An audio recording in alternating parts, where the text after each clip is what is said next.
Hi guys, welcome to Anushala by Anushri. From today onwards, we are going to start with history for class 9th, chapter number 2, Socialism in Europe and Russian Revolution. After the first chapter, that is the French Revolution, ये chapter second largest है हम एक तरीके से कह सकते हैं और थोड़ा सा अगेन फ्रेंच रेवोल्यूशन के जैसे ही क्योंकि वर्ल्ड हिस्ट्री का पार्ट है इसलिए थोड़ा सा कॉम्प्लिकेटेड आपको लग सकता है। बाकी यहाँ पर मैंने पूरी कोशिश की है कि मैं इसको थोड़ा सा सिंप्लीफाई कर दूँ आपके लिए, ठीक है। इसलिए नोट्स जो आपको इस चैप्टर के मिल रहे हैं यहाँ पर वो भी काफ़ी एकदम नोट मेकिंग पैटर्न में ही है, ताकि आपको नोट्स कैसे बनाने हैं बड़े चैप्टर्स के ये भी समझ में आ जाए और हमारे लिए अंडरस्टैंडिंग और लर्निंग दोनों ईजी हो जाए। Okay, so without any further delay चलते हैं। एक बार पैटर्न देखते हैं चैप्टर का कि पैटर्न है कैसा। सबसे पहले तो चैप्टर में दो चीज़ें बताई जाएंगी, एक आइडियोलॉजीज और दूसरी तरफ होंगी स्टोरी, ठीक है। रशियन रेवोल्यूशन में कौन कौन से इंसिडेंट्स थे, they will come under the story part, right. और कौन कौन सी आइडियोलॉजीज इमर्ज होती हैं, ठीक है, कौन कौन से आइडियाज़ आ रहे हैं लोगों के सामने, सोसाइटी में किस तरीके के आइडिया स्प्रेड हो रहे हैं, ठीक है, उनके लिए ग्रुप्स बन रहे हैं, लोग उनको फॉलो कर रहे हैं, उन ग्रुप्स के फीचर्स क्या हैं, कैरेक्टरिस्टिक्स क्या हैं, ये सारा कुछ हम पढ़ेंगे आइडियोलॉजीज़ में, राइट। ओके, फ्रेंच रेवोल्यूशन के बाद क्या होता है कि इक्वालिटी और लिबर्टी के आइडियाज़ जो हैं वो पूरे यूरोप में स्प्रेड होना चालू कर देते हैं, ठीक है। इक्वालिटी एंड लिबर्टी क्यों, क्योंकि यही वो वैल्यूज़ थे जो हमको फ्रेंच रेवोल्यूशन से मिले थे। People started questioning social order and demanded individual rights. What was the social order? जगह जगह पर अलग सोशल ऑर्डर था, जैसे कि हमने फ्रांस में देखा था, देयर वॉज एस्टेट सिस्टम, ठीक है। कहीं पर वर्कर्स जो थे उनके लिए फ्यूडल सिस्टम चल रहा था, या जो आपके पीजेंट्स थे उनके लिए फ्यूडल सिस्टम चल रहा था, मास्टर थे, स्लेव्स थे, ठीक है। ये सारी चीज़ें जो थी एक सोशल ऑर्डर बनाती हैं, क्या बनाती हैं, सोशल ऑर्डर। ये सोशल ऑर्डर को लोगों ने चैलेंज करना चालू कर दिया था after the French Revolution. Fine. Started going against monarchy, estate system and church. And people also started going against, देखो सोशल ऑर्डर को क्वेश्चन करना मतलब लोगों की बात नहीं मानना, जिनकी बात आप पहले मान रहे थे। किसकी बात मान रहे थे, मोनार्की की बात मान रहे थे, एस्टेट सिस्टम को फॉलो कर रहे थे, टैक्सेस पे कर रहे थे, and church was superior.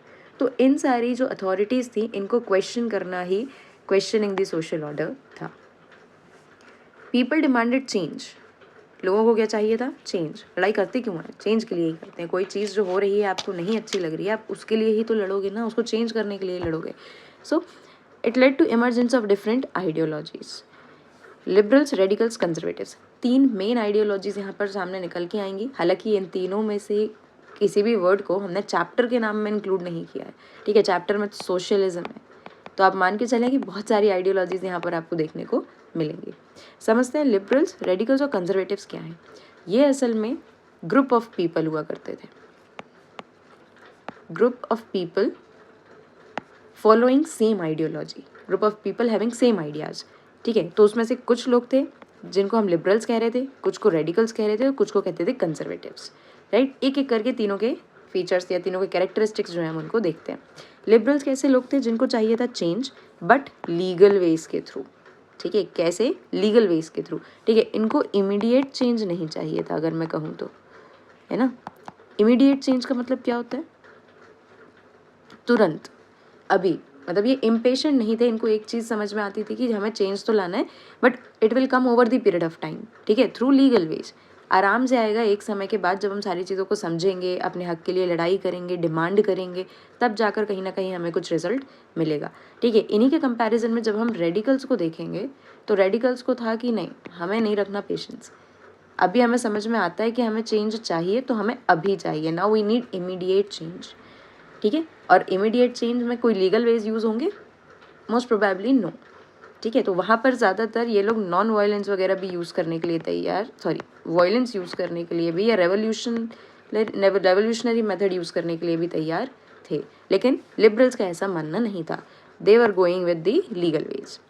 wanted nation that would tolerate all religions, they wanted their country to be a kind of secular, not exactly secular, क्योंकि अलग अलग कंट्री का सेक्युलरिज्म अलग अलग होता है, लेकिन ये चाहते थे कि कंट्री ऐसी हो जो सारे रिलीजन्स को टॉलरेट कर ले, बर्दाश्त कर ले, उनको सर्वाइव करने दे, एग्जिस्ट करने दे। Oppose uncontrolled power of dynastic rulers, it means they were against monarchy और एरिस्टोक्रेसी या ऑटोक्रेसी जिसको हम यहाँ पर कह रहे हैं, ठीक है। इनको डायनेस्टिक रूलर्स की अनकंट्रोल पावर नहीं चाहिए, ठीक है। इट मीन्स, इससे एक मतलब ये भी निकाला जा सकता है कि they were not totally against monarchy, ठीक है, अनकंट्रोल्ड है। मतलब इनका मानना था कि भाई यहाँ पर एक पार्लियामेंट्री गवर्नमेंट होनी चाहिए, भले एक राजा है एक रानी है चल जाएगा, ठीक है, लेकिन इसकी पावर जो है वो कंट्रोल्ड होनी चाहिए। पावर कंट्रोल कौन करेगा? लोग करेंगे, ठीक है। और लोग कैसे करेंगे? जब उनके पास भी एक पॉलिटिकल स्फीयर होगा, एक पॉलिटिकल एरेना होगा अपने आप को रिप्रेजेंट करने का, जो कि होगी पार्लियामेंट, ठीक है। गवर्नमेंट लोगों की मर्जी से बननी चाहिए जो इसको कंट्रोल करे, अननेसेसरी या अनकंट्रोलेबल पावर इसको ना दे। एंड एन इंडिपेंडेंट जुडिशरी, ठीक है। और इनको जुडिशरी भी एक इंडिपेंडेंट चाहिए कि भाई जो न्याय है, जो जस्टिस है, उसको सही तरीके से प्रोवाइड किया जाए, ऐसा नहीं कि ये जो रूलर जो कह रहा है वही हो रहा है, ठीक है। So this was liberals for you. एक एक्स्ट्रा पॉइंट, एक्स्ट्रा मतलब एक इम्पॉर्टेंट पॉइंट जो हम कहेंगे जहाँ पर कंपैरिजन या क्वेश्चन क्रिएट हो जाते हैं, वो है कि लिबरल्स, आपको लगेगा कि अभी सारी चीज़ें तो सही हैं, सब कुछ अच्छा अच्छा तो सोच रहे थे लिबरल्स। लिबरल्स के साथ एक छोटी सी परेशानी थी कि ये डेमोक्रेट्स नहीं थे। यहाँ पर पार्लियामेंट्री गवर्नमेंट या इंडिपेंडेंट जुडिशरी लिख देने से डेमोक्रेसी नहीं हो जाती, या लिबरल्स जो है वो डेमोक्रेट्स नहीं होंगे। क्यों नहीं होंगे? क्योंकि डेमोक्रेसी में हमारे पास होता है यूनिवर्सल अडल्ट फ्रेंचाइज, ठीक है। और एटलीस्ट अगर आप उस समय हम सोचें कि ये नहीं समझ में आता होगा लोगों को, तो आफ्टर अ सर्टेन एज सारे लोगों को क्या मिलना चाहिए? वोटिंग राइट, ठीक है। लेकिन ये वोटिंग राइट सिर्फ किसको देते थे? Propertied man, it means those man, कौन सा जेंडर है? मैन, ठीक है। उसमें भी सारे मैन को नहीं, ऐसे मैन जिनके पास है property, those who are wealthy, ठीक है। क्राइटेरिया फिक्स कर दिया कि इतनी प्रॉपर्टी है तो आप वोट कर सकते हैं, ठीक है। और वेमेन या फिर जो पुअर मैन थे या जिनके पास प्रॉपर्टी नहीं थी, they were not allowed to vote. तो definitely it's not, they are not talking about democracy और दे आर नॉट डेमोक्रेट्स, ठीक है। तो लिबरल्स के बारे में आपको ये बात ध्यान रखनी है कि बाकी सारी चीज़ें आपको ठीक लगेंगी, लेकिन यहाँ पर ये जो वेमेन और नॉन प्रॉपर्टीड मैन को, पुअर मैन को वोटिंग राइट ना देना, ये डेमोक्रेसी के बहुत अगेंस्ट था, ठीक है। चलो, ये हो गए हमारे लिबरल्स। अब देखते हैं रेडिकल्स। हम एक कंपैरेटिव स्टडी देख रहे हैं। रेडिकल्स को गवर्नमेंट चाहिए थी based on majority of a country's population, ठीक है। रेडिकल्स ने बोला कि भाई if in a country a certain community और a certain group is in majority, तो ये मेजॉरिटी को बना देनी चाहिए गवर्नमेंट, ठीक है। अगेन यहाँ पर भी आपको कुछ एलिमेंट्स डेमोक्रेसी के देखने को मिलेंगे। They supported women's voting right, इन्होंने कई जगह पर विमेन ने जब वोटिंग राइट के लिए मूवमेंट्स किए, ठीक है, रैलीज की, तो इन्होंने उसको सपोर्ट किया। तो हम उससे कंक्लूजन निकाल रहे हैं that they were supporting women's voting right. Oppose privileges of big land owners and wealthy factory owners, इनका मानना था कि भैया जो बिग लैंड ओनर्स हैं, जिनके पास ज़्यादा ज़मीन के हिस्से हैं, बड़े बड़े पीजेंट्स जो बने हुए हैं या बड़े फैक्ट्री ओनर्स जो बने हुए हैं, उनके जो प्रिविलेजेस हैं, प्रिविलेजेस मतलब उनको जो एडवांटेजेस मिल रहे हैं, उनको जो फेवर्स मिल रहे हैं, दे शुड बी अबॉलिश्ड, ठीक है। They were not against private property but against concentration of property in few hands. यहाँ पर आपको ऐसा लगेगा इन सारे पॉइंट्स को देखकर कि ये लोग प्राइवेट प्रॉपर्टी के अगेंस्ट थे। नहीं, इनका मानना था कि ठीक है, आपके पास प्राइवेट प्रॉपर्टी हो सकती है, लेकिन ऐसा नहीं होना चाहिए कि एक पूरी सोसाइटी इस तरीके से क्रिएट हो रही है जहाँ पर जो प्रॉपर्टी है वो सिर्फ कुछ ही हाथों में और बाकी लोग जो है वो पॉवर्टी का सामना कर रहे हैं या बाकी लोगों के पास रिसोर्सेज नहीं है, ठीक है। सो दे वर अगेंस्ट कंसंट्रेशन, कंसंट्रेशन का मतलब होता है इकट्ठा होना, एक्यूमुलेट हो जाना, ठीक है, property in few hands. They were Democrats but wanted sudden change, ठीक है। इनका मानना था, मतलब ये वोटिंग राइट तो सबको देने के लिए तैयार थे आफ्टर अ सर्टेन एज, ठीक है, लेकिन इनका मानना था कि भाई हमें चाहिए सडन चेंज, इमीडिएट चेंज चाहिए, हम ज़्यादा पेशेंस नहीं रख सकते। और इमीडिएट वेज तो मतलब इमीडिएट चेंज जो है वो लीगल वेज से आना थोड़ा सा कठिन होता है, राइट। तो इनके लिए एक्सेप्शन है कि दे वांटेड इमीडिएट और sudden change. So this was radicals for you. Conservatives बहुत सिंपल है, नाम से ही समझ में आता है, कंजर्व।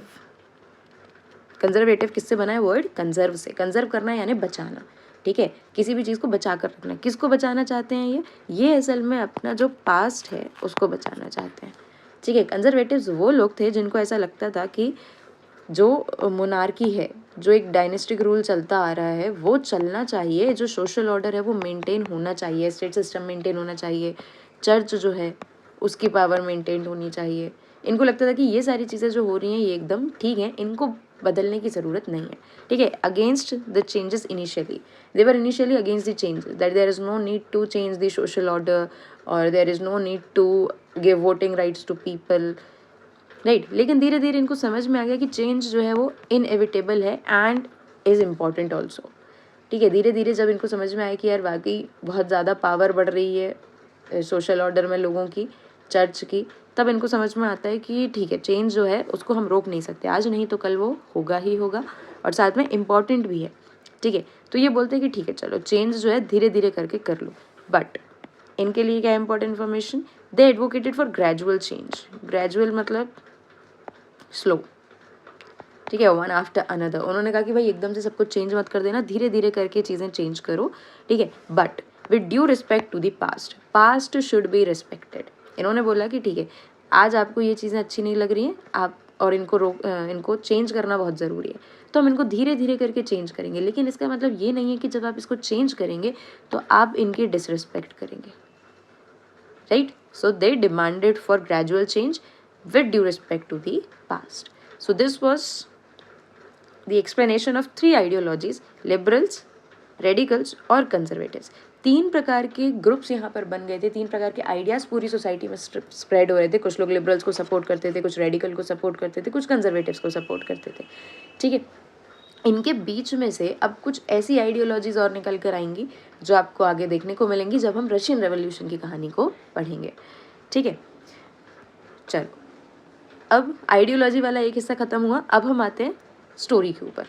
ठीक है, यहाँ पर क्या चल रहा था भाई, industrial society and social change. Europe में बहुत सारी चीज़ें जो हैं धीरे धीरे करके क्या हो रही थी, चेंज हो रही थी।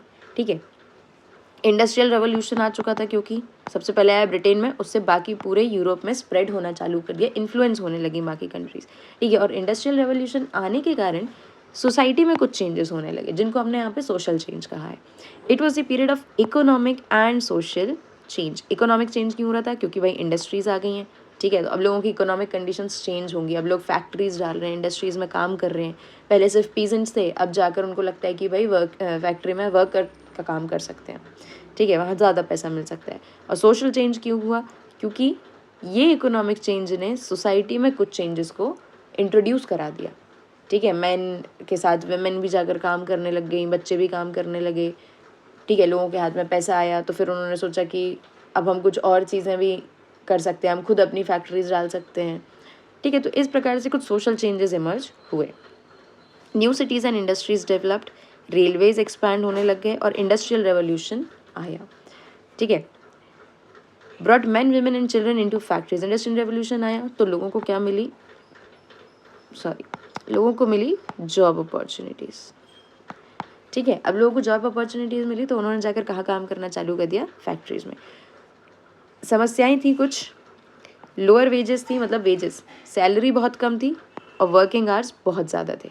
सैलरी कम, वर्किंग आवर्स ज़्यादा, मतलब पैसा कम देंगे लेकिन काम कराने का जो ड्यूरेशन है, जो समय है, वो बहुत ही लंबा। मतलब यहाँ पर इतना भी बताया गया कि लोग 12-15 घंटे काम कर रहे थे एक दिन में। और क्या काम कर रहे थे, they were just workers in the factories. ठीक है, तो डेफिनेटली उनको वेजेस तो ज़्यादा वो देने से रहे। हाउसिंग और सैनिटेशन वर कॉमन प्रॉब्लम्स।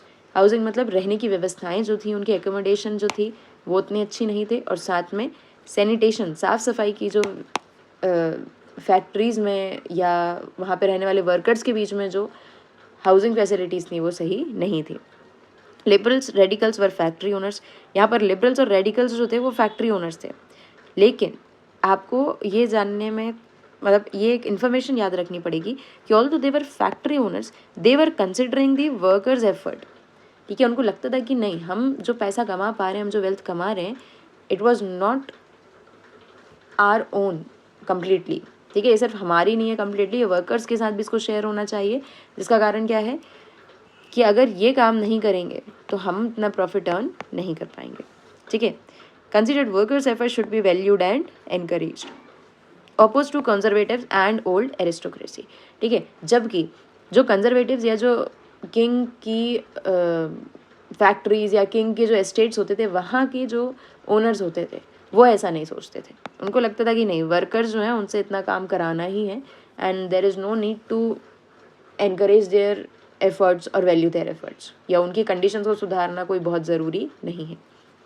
ठीक है, अब यहाँ पर नेशनलिस्ट, लिबरल्स और रेडिकल्स जो हैं, नेशनलिस्ट मतलब जिनको अपने नेशन के लिए देशभक्ति है, हम ऐसा कहेंगे, ठीक है।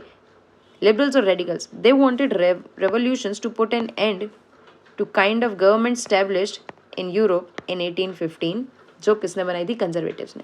देखो फ्रेंच रेवोल्यूशन के बाद क्या हुआ? मोनार्की हटी, ठीक है, कंजर्वेटिव्स हटे, लेकिन 1815 में दोबारा से क्या बन गई? फिर से कंजर्वेटिव्स की गवर्नमेंट यहाँ पर बन जाएगी, अभी हम देखेंगे, ठीक है। 1815 लास्ट वाला समय आ रहा है, राइट। अब 1815 में, मतलब 1815 में हारेगा कौन? नेपोलियन हार जाता है वाटरलू में। अगर आपने फ्रेंच रेवोल्यूशन आपको याद होगा तो 1815 बैटल ऑफ वाटरलू में, ठीक है, कौन हारेगा? नेपोलियन हार जाएगा। और इसके बाद दोबारा से जो वहाँ के कंजर्वेटिव्स होंगे या जो वहाँ के मोनार्कीज होंगी, दोबारा से क्या कर लेंगी? वो अपनी गवर्नमेंट बना लेंगी। जब ये होता है तो लोगों को फ्रेंच रेवोल्यूशन देखने के बाद समझ में आता है कि नहीं, रेवोल्यूशन तो हो सकता है, ठीक है। और साथ में हम ये जो एरिस्टोक्रेसी है या जो ऑटोक्रेसी है, मोनार्की है, इसको भी क्या कर सकते हैं? चैलेंज कर सकते हैं, ठीक है। लेकिन दोबारा से जो 1815 वाली गवर्नमेंट बन जाती है फ्रांस में, वहाँ पर लेकर इन लोगों को थोड़ा सा गुस्सा होता है। इनका कहना होता है कि नहीं, अब हमें फिर से रेवोल्यूशंस करने चाहिए, हम दोबारा से ये जो कंजर्वेटिव्स की गवर्नमेंट बनी है इसको चैलेंज कर सकते हैं, ठीक है। अब एक दूसरी आइडियोलॉजी आ जाती है, यहीं से इमर्ज होगा आपका सोशलिज्म। कब? Mid 19th century. Mid 19th century की बात कर रहे हैं, मतलब अराउंड 1850s से, राइट। चलो, socialist were against private property, think of it as root of all social ills. जो लोग सोशलिज्म को मान रहे हैं, सोशलिज्म को फॉलो करते हैं, उन्हीं को यहाँ पर कहा जा रहा है सोशलिस्ट, ठीक है। उनको क्या कहा जा रहा है? सोशलिस्ट, ठीक है। अब ये सोशलिज्म है क्या या सोशलिस्ट कौन होते हैं, ये आपको समझ में आएगा, ठीक है। इनका मानना था कि भाई प्राइवेट प्रॉपर्टी जो है वो होनी ही नहीं चाहिए, प्राइवेट प्रॉपर्टी जो है ये होनी ही नहीं चाहिए। क्यों? क्योंकि जहाँ पर भी प्राइवेट प्रॉपर्टी आती है वहाँ पर क्या होने लग जाता है? वहाँ पर लोगों के मन में ग्रीड आने लगता है, वहाँ पर लोगों के मन में लालच आता है, फिर वो हर चीज़ के लिए ये सोचते हैं कि ये जो रिसोर्सेज हैं ये मेरे हो जाएं, ठीक है। और जब ये लोग सोचते हैं कि ये सब कुछ मेरा हो जाए तो वहीं पर कन्फ्लिक्ट चालू हो जाते हैं।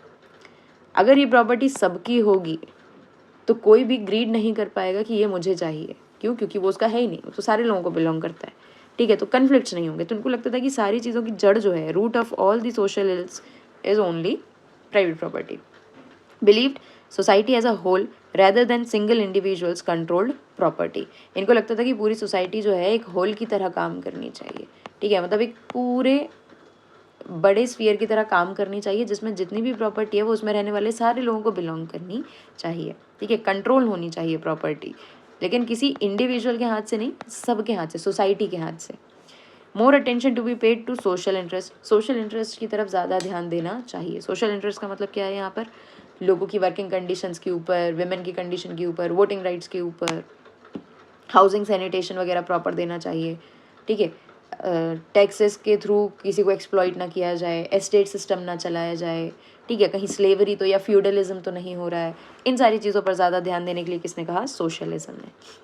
Resource will belong to everyone equally, resources सबको बिलोंग करेंगे इक्वली, ये था आपका सोशलिज्म, ठीक है। मतलब जहाँ ये माना जाता था कि रिसोर्सेज जब भी, वेल्थ जब भी अर्न की जाती है वो लोगों की मदद से की जाती है, अकेले नहीं की जा सकती, ठीक है। तो जब उसकी ओनरशिप की बात आती है, रिसोर्सेज की ओनरशिप की बात आती है, तो वो सबके होने चाहिए, किसी एक के नहीं।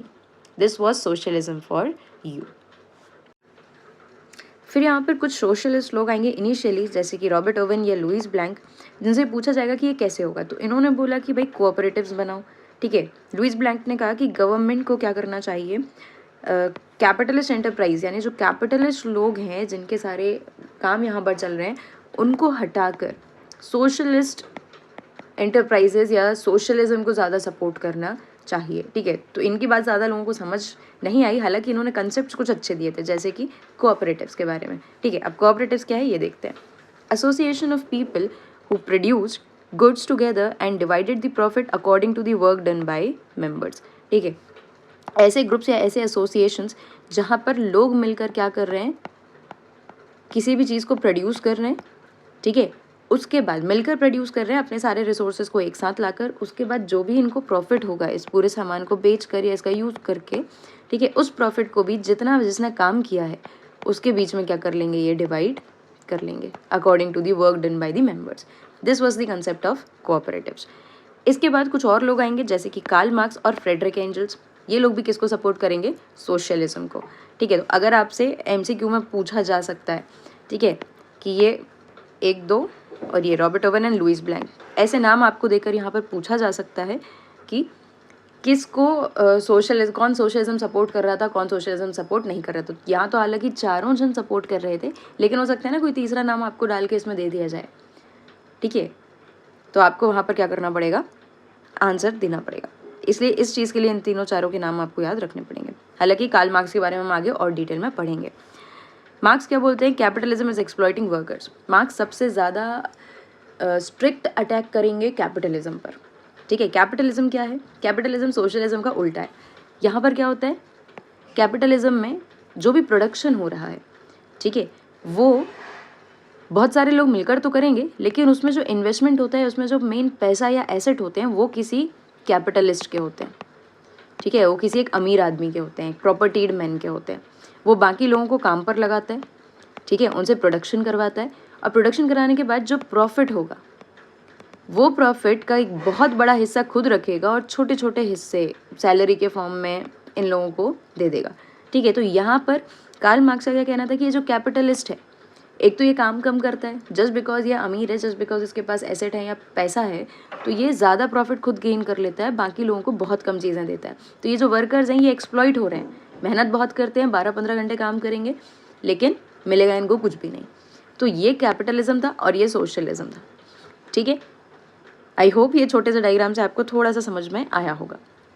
ठीक है, workers had to make a radically socialist society where all property will be socially controlled. Communist extreme nature of socialism. ठीक है, इन्होंने क्या बोला कि वर्कर्स को एक रेडिकली सोशलिस्ट सोसाइटी बनानी पड़ेगी, एक ऐसी सोसाइटी जो रेडिकल है, मतलब सडन चेंज चाहती है और क्या इमर्ज कराना चाहती है? सोशलिज्म। ठीक है, जहाँ पर सारी प्रॉपर्टी जो है वो सोशली कंट्रोल्ड होगी, किसी भी एक व्यक्ति या 2 व्यक्ति के हाथ में प्रॉपर्टी ना होकर सारे लोग आपस में उसको एक साथ कंट्रोल करेंगे। ठीक है, सबको कुछ ना कुछ प्रॉफिट मिलेगा। फिर कार्ल मार्क्स ने एक और बात कही कि अल्टीमेटली जब सोशलिज्म बहुत एक्सट्रीम हो जाएगा, मतलब बहुत पीक पर होगा, बहुत अच्छा हो जाएगा, सोशलिज्म पूरी तरीके से इस्टेब्लिश होगा, तब जो सोसाइटी बनेगी हम उसको कहेंगे कम्युनिस्ट सोसाइटी। ठीक है, तो कई जगह पर आपको ऐसे, जैसे हम सोशलिस्ट पढ़ रहे हैं वैसे ही कम्युनिस्ट पढ़ने को मिलेगा, या फिर हाँ, जैसे हम सोशलिज्म पढ़ रहे हैं वैसे ही आपको कम्युनिज्म पढ़ने मिलेगा। तो आप उससे यही समझेंगे कि जब सोशलिज्म बहुत परफेक्ट हो जाएगा, ठीक है, वाकई किसी कोई भी कैपिटलिस्ट नहीं बचेगा, तब उस स्टेट को, उस जगह को हम कहेंगे कि एक ऐसी सोसाइटी है, कम्युनिस्ट सोसाइटी है, यहाँ पर कम्युनिज्म है। ठीक है, ये दोनों एक दूसरे से रिलेटेड हैं, राइट। अब हम पढ़ने वाले हैं सोशलिज्म इन यूरोप के बारे में। ये अगेन स्टोरी पार्ट है। ठीक है, कि यूरोप में सोशलिज्म आया कैसे। ध्यान रहे हम यूरोप की बात कर रहे हैं, रशिया की नहीं। ठीक है, रशिया की बात धीरे से सामने आएगी। Socialist formed an international body to coordinate world wide, जिसका नाम था सेकेंड इंटरनेशनल। एक इंटरनेशनल बॉडी बनाई ताकि पूरे यूरोप में क्या कर सकें, सोशलिज्म को स्प्रेड कर सकें। ठीक है, जिसका नाम था सेकेंड इंटरनेशनल। जर्मनी में यहाँ पर क्या होगा, अलग अलग पार्टीज़ बनेंगी जो इस सेकेंड इंटरनेशनल का हिस्सा बन जाएंगी। जैसे जर्मनी में SPD यानी कि सोशल डेमोक्रेटिक पार्टी, ब्रिटेन में लेबर पार्टी फॉर्म हो रही है, ठीक है, by socialist and trade unions, and France में सोशलिस्ट पार्टी। ये काफ़ी फैक्चुअल इन्फॉर्मेशन है और इन जनरल इससे क्वेश्चंस नहीं बनते हैं एज सच। ठीक है, till 1914 socialist were never succeeded in forming government in Europe. ये जो सारी पॉलिटिकल पार्टीज आपको बता रहे हैं, ठीक है, ये अलग अलग, जैसे देखो जर्मनी, ब्रिटेन और फ्रांस, सारी जगह पर क्या हो रही हैं, पॉलिटिकल पार्टीज बन रही हैं जो किसको सपोर्ट कर रही हैं, सोशलिज्म को। लेकिन 1914 तक कभी भी कोई भी सोशलिस्ट पार्टी अपनी कंट्री में गवर्नमेंट बना ही नहीं पाई। ठीक है, लेकिन उसके आइडियाज़ बहुत ज़्यादा पॉपुलर हुए, लोगों ने सोशलिज्म को सपोर्ट करना चालू कर दिया था। ठीक है, क्योंकि गवर्नमेंट हमेशा कौन बना रहा था, मेड बाय लिबरल्स, रेडिकल्स और conservatives. However, they succeeded in strongly representing their ideas. तो सोशलिज्म को पॉपुलैरिटी तो मिल रही थी, बट इतनी नहीं मिल रही थी कि वो गवर्नमेंट फॉर्म कर ले। फिर आता है रशियन रेवोल्यूशन। रशिया में क्या खास हुआ, socialist took over the government in Russia through October revolution 1917। यहाँ पर 1914 में आप इतना ध्यान रखें कि वर्ल्ड वॉर 1 जो है वो चालू हो चुका था। ठीक है, और ये चला अराउंड 19 1919 तक, ठीक है। लेकिन इसके बीच में ही 1917 में ही क्या हो रहा था, वर्ल्ड वॉर 1 तो चल ही रहा था जिसमें रशिया एक पार्टिसिपेंट था, ठीक है। उसके बाद भी रशिया में 1917 में खुद क्या आ गई, सोशलिस्ट लोगों ने टेक ओवर कर लिया। जो वहाँ पर ऑटोक्रेसी चल रही थी, मोनार्की जो चल रही थी, उसको हटाकर क्या किया, सोशलिज्म वाली गवर्नमेंट को स्टेब्लिश कर लिया। किसके थ्रू, अक्टूबर रेवोल्यूशन। अभी अक्टूबर रेवोल्यूशन क्या है ये हम आगे पढ़ेंगे। Fall of monarchy in February 1917, ruled by tsar Nicholas two. कौन सा राजा, कौन सा मोनार्क यहाँ पे रूल कर रहा था, जार निकोलस टू, ठीक है। Dominated by Orthodox Christianity. और जब जार निकोलस टू रूल करता था तो उसका जो ग्रुप हुआ करता था रूल करने वाला, जो एरिस्टोक्रेसी हुआ करती थी, इट वाज नॉट एरिस्टोक्रेसी, जो रूलिंग ग्रुप हुआ करता था उसके साथ, ठीक है, they belong to Orthodox Christianity, right. Muslims, Buddhist were also present. Muslims और बुद्धिस्ट भी वहाँ प्रेजेंट होते थे, लेकिन मेन डोमिनेट कौन करता था, ऑर्थोडॉक्स क्रिश्चियनिटी। ऑर्थोडॉक्स क्रिश्चियनिटी का मतलब यहाँ पर क्या है, जो चर्च को बहुत ज़्यादा सुपीरियर मानते थे, ठीक है, और पुराने ख्यालात के थे। इकोनॉमी और सोसाइटी में क्या चेंजेस हुए, ज़्यादातर रशिया में कौन लोग थे, एग्रीकल्चरलिस्ट, ठीक है। Majority of the population was agriculturalist in Russia. Few industries in Saint Petersburg and Moscow were property of individuals. बहुत कम इंडस्ट्रीज़ या बहुत कम जो प्रॉपर्टी थी वो किसकी थी, कुछ इंडिविजुअल्स की थी। कहाँ पर, सेंट पीटर्सबर्ग में और मॉस्को में। Moscow is the capital of Russia. Craftsperson and workers had long working hours and bad accommodation facilities. Again यहाँ पर भी सेम यही प्रॉब्लम थी, ठीक है। जो क्राफ्ट पर्सन या वर्कर्स थे उनके पास वर्किंग आवर्स तो बहुत ज़्यादा थे, लेकिन उनके पास जो अकोमोडेशन यानी रहने की या सैनिटेशन की जो फैसिलिटीज़ थी वो बहुत ही ख़राब हुआ करती थी। सोशल ग्रुप्स एग्जिस्ट करते थे अमंग वर्कर्स बाय स्किल्स, ठीक है। मतलब वर्कर्स जो थे उनके बीच में भी ग्रुप्स थे, उनके बीच में भी हायरार्की या स्ट्रेटास हुआ करते थे बेस्ड ऑन स्किल्स, ठीक है। इसमें सबसे ज़्यादा सुपीरियर अपने आप को समझते थे मेटल वर्कर्स। वो वर्कर्स जो किसका काम करते थे, मेटल का काम करते थे, ठीक है, वो अपने आप को क्या समझते थे, superior. women were also working but paid less than men. Women were also workers in the factories, ठीक है। वो भी फैक्ट्रीज में वर्कर की तरह काम कर रही थी, लेकिन डेफिनेटली उनकी जो इनकम थी या उनकी जो पेमेंट थी, it was less than man. ये पता नहीं कौन सा, हर बार हर जगह पर एक जेंडर इक्वालिटी देखने को हमें मिली जाती है। Workers formed associations to help members in time of unemployment or financial crisis, but they were few in numbers. Workers ने आपस में एक दूसरे की जो इकोनॉमिक कंडीशन है उसको समझते हुए क्या किया, कुछ वर्कर्स ने मिलकर कुछ ऐसे ग्रुप्स बनाने चालू कर दिए जिसमें सब पैसा थोड़ा बहुत पूल कर लेते थे अगर किसी एक व्यक्ति को पैसे की बहुत ज़्यादा ज़रूरत है तो, ठीक है। लेकिन ऐसे ग्रुप्स बहुत ही कम थे, है ना। इन ग्रुप से, और बाकी इन ग्रुप से क्या होता था, थोड़ी बहुत मदद तो मिल जाती थी, लेकिन पूरा जो ज़रूरत है वो पूरी नहीं हो पाती थी। Despite divisions, workers did unite to strike or stop work when they disagree with employers about dismissals or work conditions. इतने सारे डिफरेंसेस होने के बाद, जैसे कि ये मेटल वर्कर्स जो अपने आप को सुपीरियर मानते थे और बाकी को इन्फीरियर मानते थे, तब भी ये सारे लोग एक साथ आ जाते थे एक ग्रुप में जब इनको लगता था कि हमें अपना काम बंद करना है, हमें स्ट्राइक पर जाना है, ताकि हम अपने एम्प्लॉयर्स को दिखा सकें कि भाई आप जो भी तरीके से काम हमसे करा रहे हैं, है ना, वो अगर हमारे फेवर में नहीं है तो हम आपके लिए काम नहीं करेंगे, ठीक है। या डिसमिस कर दिया जाता था जब वर्कर्स को, ठीक है।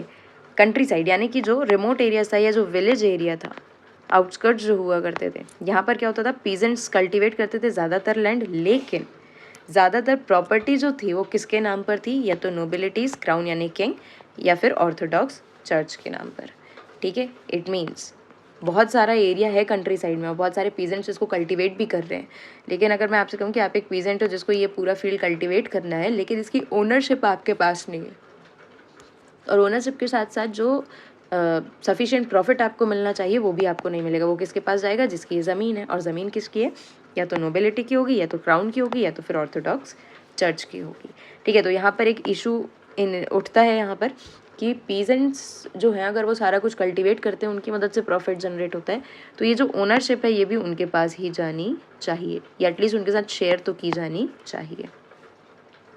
पीजेंट्स वर ऑल्सो डिवाइडेड, ठीक है। पीजेंट्स भी आपस में क्या थे, ग्रुप्स में डिवाइडेड थे, ठीक है। साथ में वो नोबेलिटीज़ की बिल्कुल भी रिस्पेक्ट नहीं करते थे। कारण क्या था, क्योंकि उनको लगता था कि ये जो नोबल्स हैं ये हमारे लिए कुछ नहीं कर रहे, ये हमारे बीच में पॉपुलर नहीं है, इनको इनकी पावर मिल रही है किससे, सर्विसेज टू जार। जार मतलब किंग जो था, जार जितनी भी जितने भी काम जार करवा रहा था उसके बदले में वो क्या देता था, नोबल्स को पावर देता था, या जो भी पैसा या जो भी वेल्थ देता होगा। तो ये अमीर किसके कारण हो रहे हैं, जार के कारण, क्योंकि ये जार को कुछ सर्विसेज दे रहे हैं, हमारे लिए तो कुछ नहीं कर रहे, तो हम इन नोबल्स की रिस्पेक्ट जो है वो भी क्यों करेंगे। ठीक है। Peasants wanted their lands and they refuse to pay rent. Peasants ने बोला कि भाई हमें ज़मीन चाहिए और अब हम क्या पे करना बंद कर रहे हैं आपको, rent. Peasants pooled there land together periodically. Periodically मतलब समय समय पर। पीजेंट्स क्या करते थे, अपने रिसोर्सेज को एक साथ पूल करते थे, एक साथ अपने रिसोर्सेज को लेकर आते थे। ठीक है। और उनका जो कम्यून होता था, कम्यून का मतलब यहाँ पर है लीडर। ठीक है। उनका जो लीडर होता था वो क्या करता था, उनको डिवाइड कर देता था लोगों की नीड्स के बेसिस पर, कि भाई इंडिविजुअल की फैमिली कितनी बड़ी है, उसको कितनी नीड होगी, कितने सामान की ज़रूरत होगी, उसके बेसिस पर उनको डिवाइड कर दिया जाता था। ठीक है। यहाँ पर एक क्वेश्चन उठता है कि रशिया में जो पीजेंट्स थे they were already following some type of socialism. Socialism यही तो है। ठीक है, कि सबने अपने रिसोर्सेज को पूल किया, पूरी वेल्थ को पूल किया और उसके बाद ज़रूरत के अकॉर्डिंग उसको डिवाइड कर दिया गया है, तो सबके पास कुछ ना कुछ पहुंचा है सफिशिएंट अमाउंट में। ठीक है।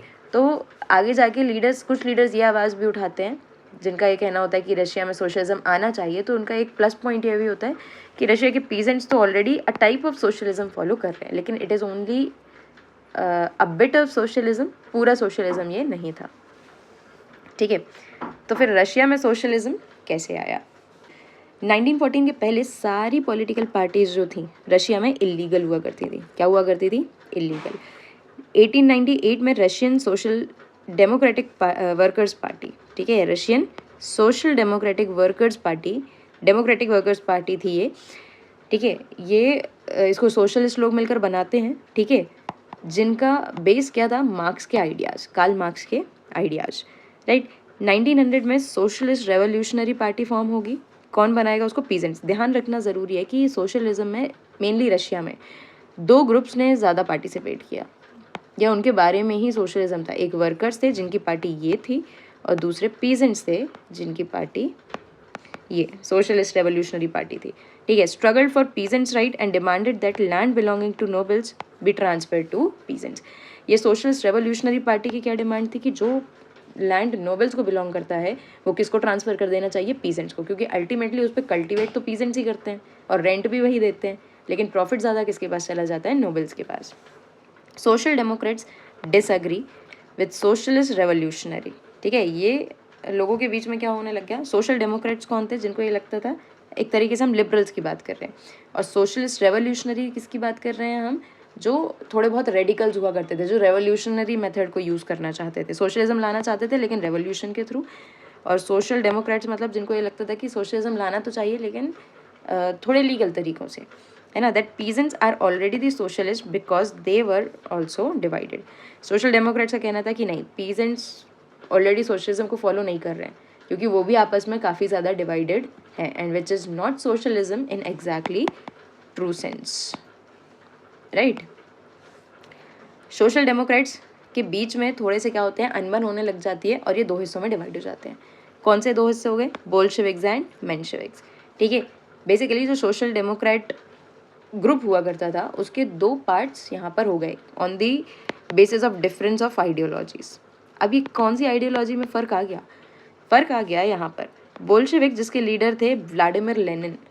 ठीक है। इनका ये मार्क्स के फॉलोअर थे एक तरीके से हम कहेंगे, है ना। मार्क्स जो भी बातें कह चुके थे, लेनिन को लगता था कि उनकी जिम्मेदारी है कि वो उनको प्रूफ करें कि हाँ मार्क्स जो कह के गए हैं वही होगा। राइट। तो व्लादिमीर लेनिन जो कि बोल्शेविक पार्टी के लीडर थे, इनका ये मानना था कि पार्टी को डिसिप्लिन रहना चाहिए और पार्टी में नंबर और क्वांटिटी और क्वालिटी दोनों चीज़ें क्या होनी चाहिए, अच्छी होनी चाहिए मेंबर्स की। ऐसा नहीं कि हर किसी को भी हम पार्टी का मेंबर बना लेंगे। राइट। लेकिन वहीं पर उनके जो काउंटर पार्ट थे, कुछ और लोग थे जो बाद में मेंशेविक बन गए, उनका कहना था कि भाई पार्टी सबके लिए ओपन होनी चाहिए। ठीक है। पार्टी में ऐसा नहीं होना चाहिए कि हम लिमिटेड नंबर ऑफ मेंबर्स को इंक्लूड कर रहे हैं। तो ये एक छोटे से डिफरेंस के बेसिस पर क्या हो गया, पार्टी के दो हिस्से हो जाएंगे, बोल्शेविक्स एंड मेंशेविक्स। 1905 रेवोल्यूशन। अब 1905 में ऐसा क्या हुआ जिसको हम रेवोल्यूशनरी एक्टिविटी मान रहे हैं।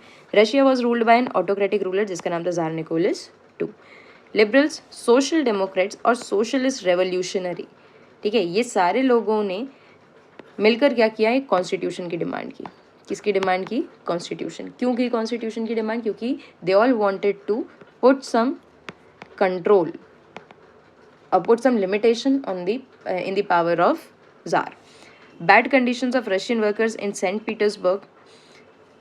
पीटर्सबर्ग में, जो कि रशिया का एक पार्ट था, वहाँ पर क्या होने लगा, वर्कर्स की कंडीशन बहुत ज़्यादा ख़राब हुई। तो वर्कर्स ने डिमांड की कि भाई अब हमारे वर्किंग आवर्स को सिर्फ 8 तक रखिए, 8 घंटे से ज़्यादा काम हम नहीं करेंगे, हमारी वेजेस बढ़ाइए, दिस इज़ वेजेस, है ना, हमारी सैलरी बढ़ाइए और हमारी वर्किंग कंडीशंस को क्या करिए, improve, right. So these were the demands of workers. Strikes workers की लीड किसने करी? फादर गेपो नाम के एक व्यक्ति जो सामने लीडर बनकर आए।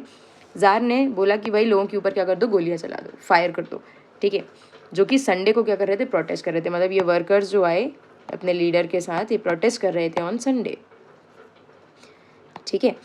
जार को लगा कि भाई ये तो डर के भाग जाएंगे, तो उन्होंने बोला अपनी आर्मी को कि आप एक काम करो, फायर कर दो, गोली चलाओ इनके ऊपर। 100 पीपल की डेथ हुई और अराउंड 300 वर इंजर्ड, ठीक है। क्योंकि ये वो समय था जब बिना किसी एक्चुअल वार्निंग के सिर्फ एक स्ट्राइक करने पर या सिर्फ एक छोटी सी रैली वगैरह करने पर क्या हो गया, प्रोटेस्ट पर क्या हो गया, इतने सारे लोगों की जान गई, ठीक है। इसके कारण ज़ार की बहुत ज़्यादा बदनामी हुई, एक तरीके से कहेंगे हम, ज़ार बहुत ज़्यादा इनफेमस हो गया, ठीक है, बदनाम होने लग गया। और इसको लोगों ने नाम दिया ब्लडी संडे का, ठीक है। तो इस इंसिडेंट को कहते हैं ब्लडी संडे, ठीक है, विच वॉज नथिंग, एक स्ट्राइक ऑर्गेनाइज की गई थी बाय फादर गेपो, जिसमें वर्कर्स थे, और उसमें ज़ार ने बिना बहुत ज़्यादा सोच विचार किए लोगों के ऊपर फायरिंग करा दी, जिसके कारण 100 लोगों की डेथ एक साथ हो गई, right. So it was known as Bloody Sunday. Tsar allowed elected parliament. अब देखो ब्लडी संडे हो गया, ज़ार इनफेमस होना चालू हो गया, बदनामी होनी चालू हो गई, तो ज़ार ने सोचा कि चलो अब कुछ तो बात हमें किसकी माननी पड़ेगी, लोगों की माननी पड़ेगी। तो ज़ार ने बोला कि ठीक है कि इलेक्टेड पार्लियामेंट बना लो, जिसका नाम होगा ड्यूमा, जिसका नाम क्या है, ड्यूमा, ठीक है। तो इलेक्टेड पार्लियामेंट का ही नाम ड्यूमा है, ये कुछ अलग अलग नहीं है। ज़ार ड्यूमा तो बनाने देता है, लेकिन विद इन 75 डेज उसको डिसमिस भी कर देता है, मतलब उसको ख़त्म भी कर देता है, ठीक है। फिर उसके बाद ज़ार लोगों को लगता है कि इसने ख़त्म कैसे कर दी ड्यूमा, ठीक है। लोग फिर से रेवोल्यूशन में उठते, उससे पहले ज़ार एक और ड्यूमा बना देता है, ठीक है, जिसका नाम था सेकेंड ड्यूमा, ठीक है। मतलब basically first second third numbers हैं, पार्लियामेंट का नाम तो ड्यूमा ही था, ठीक है। पहली जो इलेक्टेड पार्लियामेंट बनाई उसको 75 डेज़ के अंदर डिसमिस कर दिया, दूसरी बार बनाई उसको भी डिसमिस कर दिया, तीसरी बार बनाता है और उसमें सारे कंजर्वेटिव लोगों को भर देता है। कंजर्वेटिव्स कौन थे? डेफिनेटली जो ज़ार को सपोर्ट करते थे, जिनको लगता था कि नहीं भाई ये जो चल रहा है, ऑटोक्रेटिक रूल जो चल रहा है, ये बहुत सही है, इसको चलने देना चाहिए, चर्च जो काम कर रहा है उसको करने देना चाहिए, हमें चैलेंज नहीं करना चाहिए इन चीज़ों को, ठीक है। Change voting laws several times, और बार बार ज़ार क्या करता है, वोटिंग लॉज को चेंज करता है, इनके पास ज़्यादा पावर देने की कोशिश करता है, ताकि ये लोग किसको सपोर्ट करते रहें, ज़ार को, ठीक है। तो यहाँ पर बेसिकली लोगों को बार बार ड्यूमा को कंस्ट्रक्ट करके दिखाना was a kind of giving chocolates to this people, ठीक है। चॉकलेट देने का मतलब क्या है कि जैसे अगर छोटा बच्चा किसी चीज़ की ज़िद कर रहा है, किसी बड़ी चीज़ की ज़िद कर रहा है, तो उसका मन बहलाने के लिए हम उसको वो तो नहीं दे रहे जो उसको चाहिए है, लेकिन कुछ और छोटी मोटी चॉकलेट देके हम उसका मन बहलाने की कोशिश कर रहे हैं। तो ये ड्यूमा बना देना वही चॉकलेट्स थी, और बार बार उनको डिसमिस कर देना भी, right. Didn't wanted anybody to question him और रिड्यूस हिज पावर। ये सब क्यों कर रहा था ज़ार? क्योंकि ज़ार नहीं चाहता था कि उसकी पावर कम हो या कोई भी उसको क्वेश्चन करे।